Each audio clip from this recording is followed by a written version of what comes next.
Makanya mas kawin yang paling dibenci oleh perempuan satu. Apa? Mas kawin lagi. Itu biasanya berarti memang ada yang disembunyikan Iya, juga tapi ya. katanya begini, banyak orang bertanya begini, Gus, kalau nikah lagi itu secara siri, apakah seorang suami itu harus mendapatkan izin istri? Nah, ini sering tanya nih. Iya, betul. Enggak, kalau nikah siri. Kalau nikah secara KUA, maka ketika seorang suami pengen menikah lagi, wajib mendapatkan izin dari istri. Tapi kalau nikah siri nggak ada. Itu kan kewajiban pemerintah, bukan kewajiban agama. Oke. Dan saya punya prinsip, nikah itu ibadah. Dan ibadah paling baik dilakukan secara sembunyi-sembunyi. Enggak. Ini serius apa enggak nih? Kita nggak bisa bedain yang mana nih. Jok saya gitu.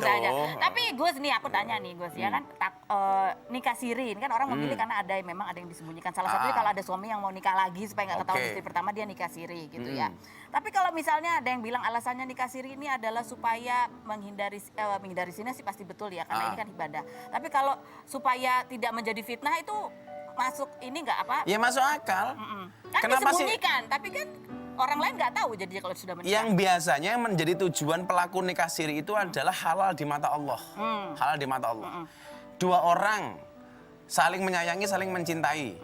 Naik motor barengan, nonton bioskop barengan, kemana-mana barengan, dan sebagainya. Ya. Ini kan walaupun dia tunangan, walaupun dia sudah dilamar, tetap saja masih orang lain, belum ada akad. Ya. Makanya kemudian biasanya diakali dengan nikah siri. Supaya ketika terjadi hal-hal yang diinginkan, yaitu yang diinginkan atau tidak diinginkan sih? Misalnya hal tidak diinginkan tuh yang diinginkan lah, masa bilang, oh nanti terjadi hal-hal yang tidak diinginkan. Siapa bilang jadi diinginkan lah? Misalnya hal diinginkan gini, ih kamu kok motoran templok-templokan padahal kan belum nikah. Kan jatuhnya fitnah. Ya. Jatuhnya fitnah, maka mendingan menikah.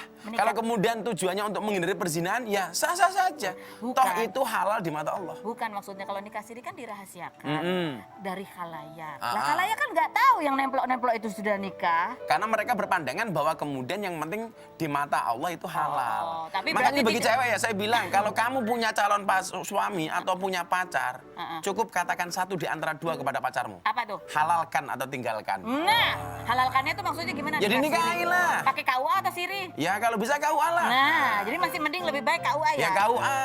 Jelas terjamin soal hukumnya. Soal tanggung jawabnya kepada anak istrinya. Karena biasanya kalau nikah siri itu, begitu terjadi perceraian, sudah nggak ada tanggung jawab lagi. Dan perempuan nggak bisa menuntut karena nggak ada buku nikahnya. Hitam di atas putihnya. Hitam di atas putihnya. Memang di mata Allah ini sah. Tapi ya secara manusianya. Dan saya juga bilang kepada para pria yang melakukan nikah siri, please lah tanggung jawab. Jangan mau enaknya nggak enaknya. Nah, setuju. Biasanya mau jawab nggak mau nanggung.